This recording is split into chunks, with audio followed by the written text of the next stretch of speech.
Cat and Mouse in Partnership. A certain cat had made the acquaintance of a mouse, and had said so much to her about the great love and friendship she felt for her, that at length the mouse agreed that they should live and keep house together.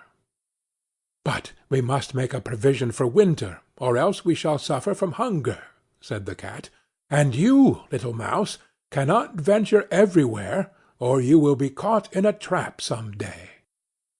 The good advice was followed, and a pot of fat was bought, but they did not know where to put it. At length, after much consideration, the cat said, "I know no place where it will be better stored up than in the church, for no one dares take anything away from there. We will set it beneath the altar, and not touch it until we are really in need of it." So the pot was placed in safety, but it was not long before the cat had a great yearning for it, and said to the mouse, "I want to tell you something, little mouse. My cousin has brought a little son into the world, and has asked me to be the godmother. He is white with brown spots, and I am to hold him over the font at the christening. Let me go out to-day, and you look after the house by yourself." "Yes, yes," answered the mouse, "by all means go, and if you get anything very good to eat, think of me. I should like a drop of sweet red christening wine myself." All this, however, was untrue. The cat had no cousin, and had not been asked to be godmother. She went straight to the church, stole to the pot of fat, began to lick it, and licked the top of the fat off.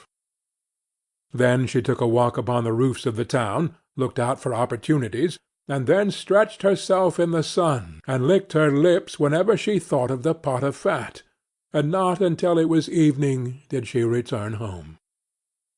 "Well, here you are again," said the mouse. "No doubt you have had a merry day."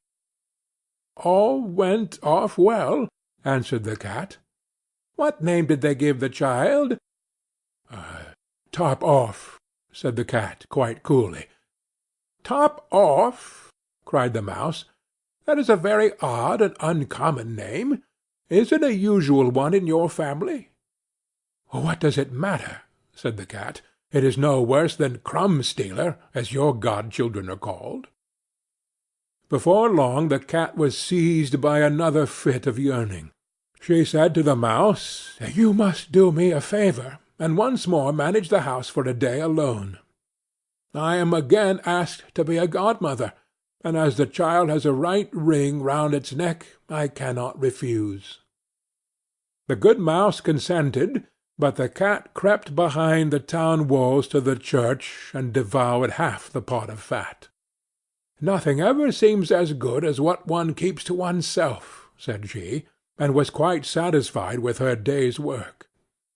When she went home, the mouse inquired, "And what was the child christened?" "Half done," answered the cat. "Half done! What are you saying? I never heard the name in my life. I'll wager anything it is not in the calendar."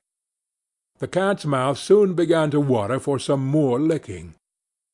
"All good things go in threes," said she. "I am asked to stand godmother again.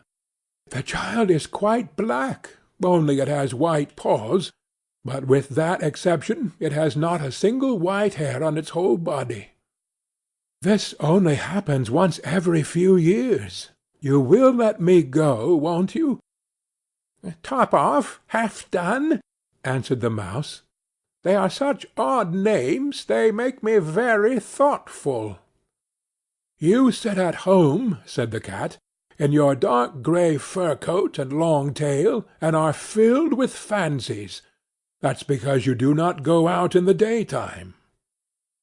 During the cat's absence the mouse cleaned the house, and put it in order, but the greedy cat entirely emptied the pot of fat.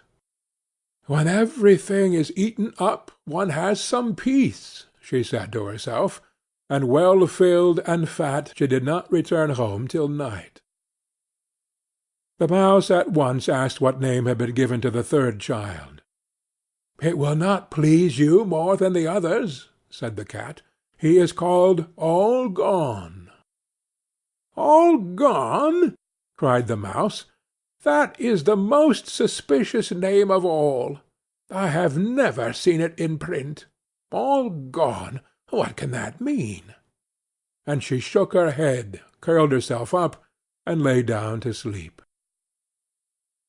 From this time forth no one invited the cat to be godmother, but when the winter had come, and there was no longer anything to be found outside, the mouse thought of their provision, and said, "Come, cat, we will go to our pot of fat which we have stored up for ourselves. We shall enjoy that." "Yes," answered the cat, "you will enjoy it as much as you would enjoy sticking that dainty tongue of yours out of the window."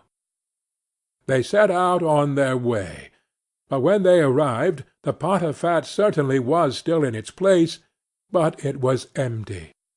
"Alas!" said the mouse, "now I see what has happened. Now it comes to light.